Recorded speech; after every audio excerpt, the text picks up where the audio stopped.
হাতীবান্ধা উপজেলার ফকিরপাড়া ইউনিয়নের রমণীগঞ্জ শিমুলতলা জামে মসজিদ ও ফোরকানিয়া মাদ্রাসার উন্নয়ন উপলক্ষে অত্র এলাকাবাসী, যুব সমাজ ও মসজিদ কমিটির উদ্যোগে আগামীকাল শনিবার 30 নভেম্বর এক বিশাল ওয়াজ মাহফিলের আয়োজন করা হয়েছে। উক্ত ওয়াজ মাহফিলে প্রধান মুফাসসির আলহাজ মাওলানা মোকাররম হোসেন সাইদি বক্তব্য পেশ করবেন।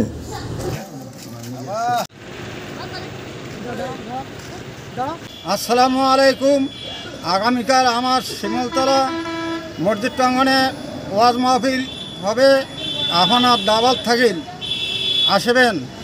রমণীগঞ্জ শিমুলতলা জামে মসজিদের উদ্যোগে আগামী 30 নভেম্বর 2024 খ্রিস্টাব্দ রোজ শনিবার এক বিশাল তাফসিরুল কোরআন মাহফিলের উদ্যোগ গ্রহণ করা হয়েছে। বাদ আসর অনুষ্ঠান শুরু হবে, আপনারা সবাই আমন্ত্রিত।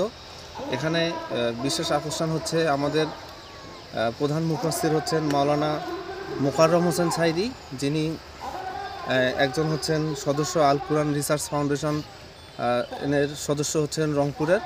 শিমুলতলা মসজিদ কর্তৃপক্ষের পক্ষ থেকে এই যুব সমাজের উদ্যোগে আমরা এই সর্বপ্রথম এই ওয়াজ মাহফিলের আয়োজন করেছি।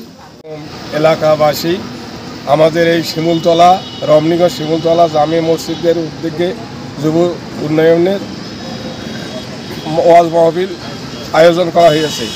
অতএব আপনারা এখানে মহিলা সহ আসবেন, কোনো অসুবিধা নাই। ইনশাল্লাহ এখানে সুন্দর ব্যবস্থা আছে, এখানে কোনো আশা করি কোনো অসুবিধা হবে না। আপনাদের দাওয়াত থাকলো, আপনারা এখানে আসবেন, আল্লাহর হস্তে আপনাদেরকে দাওয়াত করিলাম।